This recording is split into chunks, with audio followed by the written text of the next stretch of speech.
Ça y est. Bonjour. Bonjour.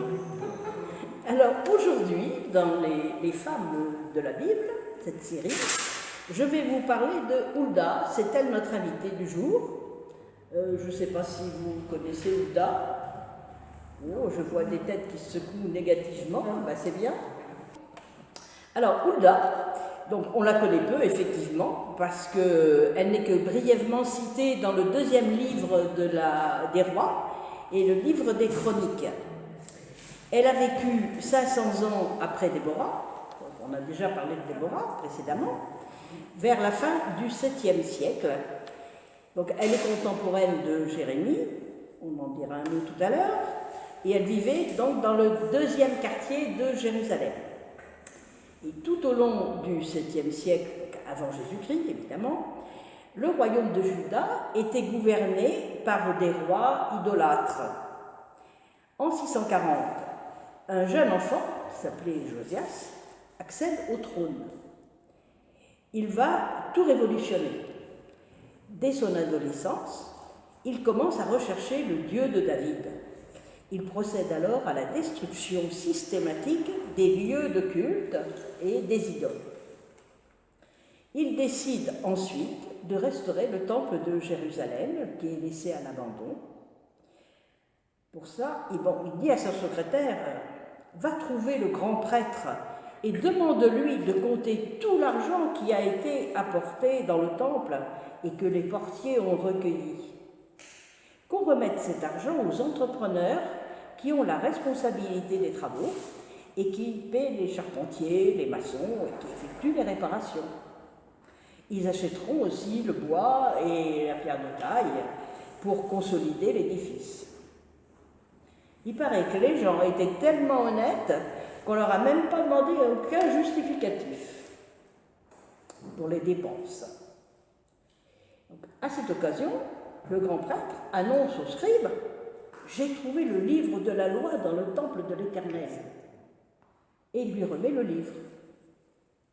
Le scribe le lit, puis il se rend auprès du roi pour lui faire un rapport de sa journée.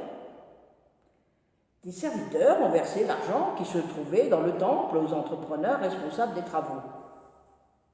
Puis aussi, le prêtre Hilkia m'a remis un livre et il se met à en faire la lecture au roi. Cette lecture provoque une violente réaction de Josias. Il déchire ses vêtements et il s'écrie « Grande doit être la colère de l'Éternel, parce que nos ancêtres n'ont pas forcément observé sa parole en se conformant à tout ce qui est écrit dans le livre. » Josias convoque alors le prêtre, le secrétaire et l'un de ses ministres. « Allez consulter l'Éternel pour moi, leur dit-il, ainsi que pour le peuple et pour tout Juda, au sujet des enseignements de ce livre que l'on vient de retrouver. » Il se trouve que Jérémie, le plus grand des prophètes de son temps, est absent. Il est parti en voyage. Alors, les gens du roi se rendent auprès de la prophétesse Hulda. Elle habite pas loin, juste dans le nouveau quartier de Jérusalem. Hulda est une femme très respectée et dont le mari occupe des fonctions officielles au temple. Il est chargé de la garde des vêtements. Il tient le vestiaire, quoi.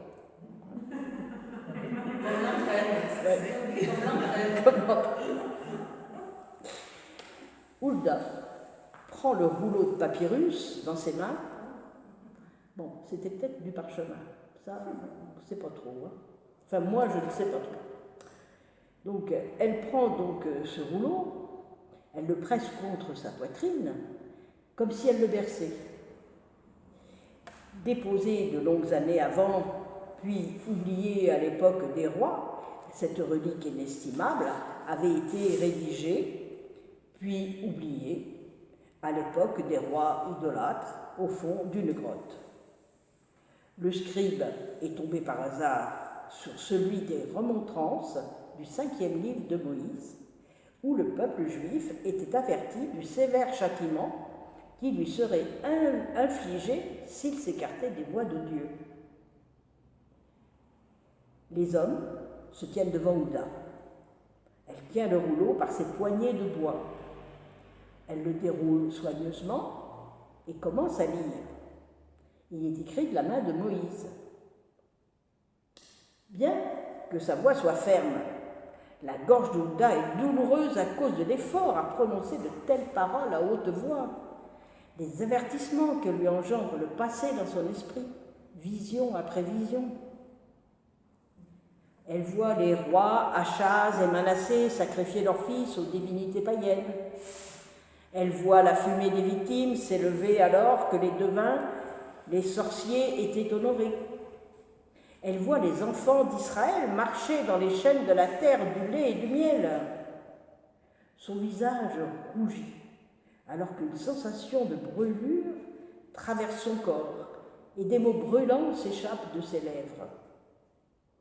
Voici ce que déclare le Seigneur, le Dieu d'Israël.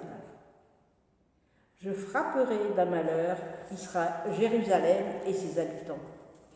Les gens de Jérusalem m'ont abandonné. Ils ont offert les sacrifices à d'autres dieux. Tout ce qu'ils ont fait m'a offensé. C'est pourquoi ma colère contre cette ville est grande et elle ne s'éteindra pas. Hulda ajoute: Vous direz au roi de Juda qui vous a envoyé pour consulter l'Éternel, vous lui direz: Voici ce que déclare l'Éternel, le Dieu d'Israël. Tu as entendu la parole contenue dans ce livre. Ton cœur s'est laissé toucher. Tu t'es humilié devant moi en entendant ce que j'ai décrété contre ce lieu et contre ses habitants. Tu as déchiré tes vêtements et tu as pleuré devant moi. De mon côté, moi aussi j'ai entendu ta prière. C'est pourquoi je te ferai rejoindre tes ancêtres décédés et tu seras déposé paisiblement dans l'un de ces tombeaux, sans avoir vu tout le malheur que je vais amener sur cette contrée. Les envoyés font comme Hulda leur a dit et rapportent cette réponse au roi. Josias, alors, organise une lecture publique du livre du temple de Salomon. Puis il ordonne d'éradiquer tout culte qui n'est pas le sien dans le royaume de Juda. Pour cela, il s'attaque aux idoles, aux lieux de culte et aux prêtres. En particulier, il démolit le veau d'or érigé 3 siècles plus tôt à Bethel. Puis, il ordonne à son peuple de célébrer la fête annuelle de la Pâque. L'oracle prononcé par Hulda présente une caractéristique exceptionnelle. Elle comporte une erreur. Comme elle l'a annoncé, le roi Josias ne verra pas la ruine de Jérusalem, mais il ne mourra pas en paix. Il périra de mort violente au cours d'un combat avec les troupes égyptiennes dans leur marche vers la Syrie. Cette légère erreur n'a nullement troublé les compilateurs de la Bible, qui auraient pu la supprimer carrément du texte. Au contraire, cela montre qu'ils attachent beaucoup de crédit à la personnalité de Hulda. Bien remarquable encore le prestige de la prophétesse, car si elle est si peu citée dans la Bible, on retrouve son nom sur 2 portails du temple qui s'appellent les portes de Hulda. Honneur que ne connut aucun autre prophète qu'elle. L'ensemble des portes, aujourd'hui murées, est situé dans la muraille méridionale du mont du Temple dans la vieille ville de Jérusalem. Si vous faites le voyage, peut-être l'avez-vous déjà fait, vous verrez les portes de Hulda. Sur le côté ouest se trouve une porte double à 2 arches, et vers l'est, une autre, donc triple à 3 arches. Et à droite de la porte triple se trouve une autre simple. Les fouilles du XIXe siècle dans cette zone découvrent une série de passages sous la porte triple. Certains d'entre eux passent sous la muraille et aboutissent au-delà de l'angle sud du mont. L'usage et la datation de ces passages sont inconnus, et par la suite, les archéologues n'ont pas été autorisés à poursuivre les recherches, étant donné les temps plus ou moins agités à toute période de la vie. Donc, tous ces passages souterrains à partir de ces deux portes sont maintenant utilisés comme mosquées. Donc ça doit être quand même des passages assez vastes pour être devenus des mosquées. Donc la localisation du site funéraire de Ouda fait l'objet de deux versions différentes. On rapporte que le site funéraire de Ouda se trouve entre les murs de Jérusalem, et une autre source, durant le Moyen-Âge, une seconde version, a vu le jour, identifiant le site funéraire dans une tombe creusée dans la roche, près d'une mosquée au mont des Oliviers. La tombe, c'est un lieu sacré, aussi bien pour les juifs, les musulmans et les chrétiens. Voici l'histoire de Ouda. Merci. Qui nous a ramené au temps contemporain avec les fouilles archéologiques.